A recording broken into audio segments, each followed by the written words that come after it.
for those who love music, there is this great rendition from Handel in one of his Messiah's collections.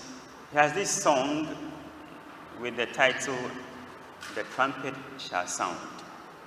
If I watch that, I don't know how to call it now, composition being performed, it is one that will delight you, even to your ears. Because when that song is being performed, it starts with a trumpet blaring. And when that trumpet blares, the one who sings comes and says, "The trumpet shall sound and the dead shall be raised." You know, Handel, a great Christian like you and I, knew that there will be a day, a time when indeed, the trumpet shall sound. He wrote that piece many years ago. We still sing it. And when we sing it and we listen to it, it takes us back, but also reminds us of that day when the true trumpet shall sound. That trumpet we hear in the orchestra is not the trumpet we are waiting for, but that trumpet that will sound and every person on the face of the earth shall hear it. Because we are told that on that day when Gabriel sounds his trumpet, everything will cease. It's like everything just comes to a halt. Because there's nothing to do again. There's no joy, there's no meaning in doing something after that trumpet sounds. Friends, it is going to happen. It's not just a music we hear, it's actually a reality that will take place someday. But the question is, when will all these things happen? When is that trumpet going to sound it? When shall we hear it sounding to us? We don't know. And that's what Jesus specifically mentions in the gospel. That let us not worry ourselves with when that trumpet will sound. It's not needed. But what is important is that we prepare ourselves when the trumpet sounds. The preparation is what he invites us to in today's reading. Because we are sure, you see, it's like students in a class who know that at the end of the semester, there will be exams. It takes a serious day to start preparing, because surely exams will come. And here we are, friends, sisters, brothers, Christians, knowing that surely a time will come for us to write the exams of life. And some of us still live our lives as if there's no end of semester exams. There will be an end of semester exams one day, when we lie there motionless. One day, when that true trumpet sounds from the skies, there will be that exam that will be written by everyone, everybody. And so once we are aware that this trumpet will sound, that one day we shall take an end of semester exams when everything ends for us, let us live our lives as men and women waiting to take that final exams of life. You see, it doesn't take too much to pass that exams. Because we are told that when that day comes, the questions will be asked. When I was sick, when I was homeless, when I was hungry, when I was thirsty, already Jesus has provided us with the apostolate for the exams. And again, and again, how many of us take time to go through these questions and try answering them now before that day comes? Go back to the classrooms. Students try their hands on past questions before they write exams. Just to prepare themselves that when they meet the exam itself, they have it easy, at ease. And here we are knowing what to be asked on that day. And yet we see somebody who needs help.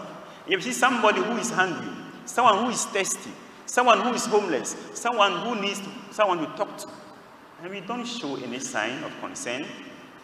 But these are the same questions that will appear on that day. So Jesus reminds us, as we wait for that true trumpet to sound one day, to get prepared. We don't know when, but the day we shall die, each of us, will be the end of our world. You see, we are born into this world, we met so many people, so loving, but that day that we shall all die, the end will come for us. In this month of November, where we remember the dead, and this time when we are ending the liturgical year, we want us to go back and reflect on where we are going. Where are you going, my sister? Where are you going, my brother? It's important to know The answer will help you to prepare and pray very well. Daniel, in the first reading, Daniel lived some 600 years before Jesus. When he was taken into captivity, he had to encourage his brothers and sisters who were with him in captivity.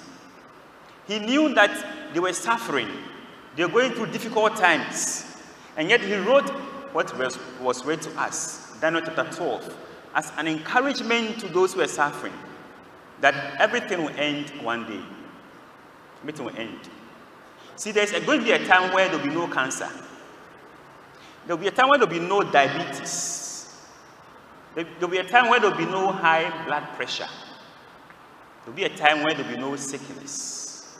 There will be a time when nobody will cry. There will be a time when you are not even going to sweat. This is the time, the day the man of God is preaching about.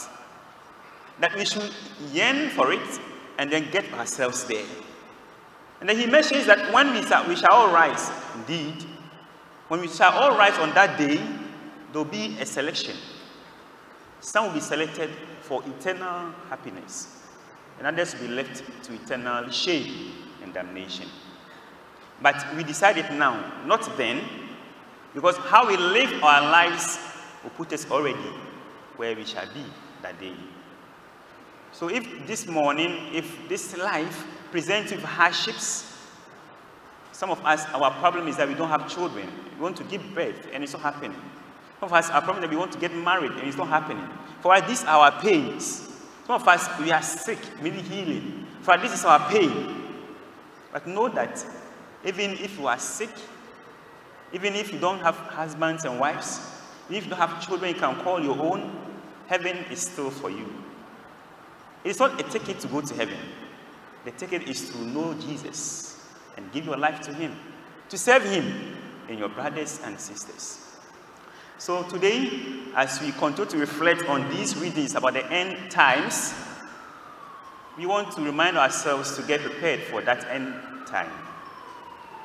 Jesus ends his saying by saying that not even the Son of Man knows when that day will come.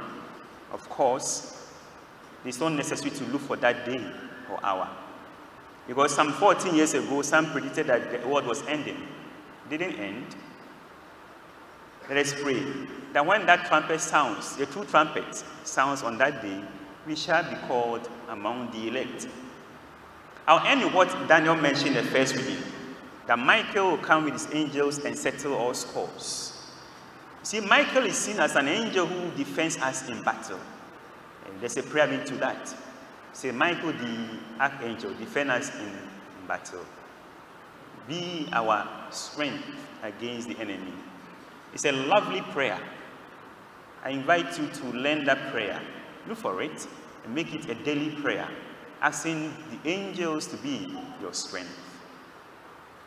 May Jesus, who has called us to be Christians, indeed who is calling us every day of our lives, keep us focused, such that when that day comes to us, one by one, and indeed generally together on that last day, we shall be counted. May this Jesus also give us the strength to fight, the strength to go through the challenges of life, that we shall not let go because of the hardships we are facing, but look to him who is the source of every hope, of every encouragement.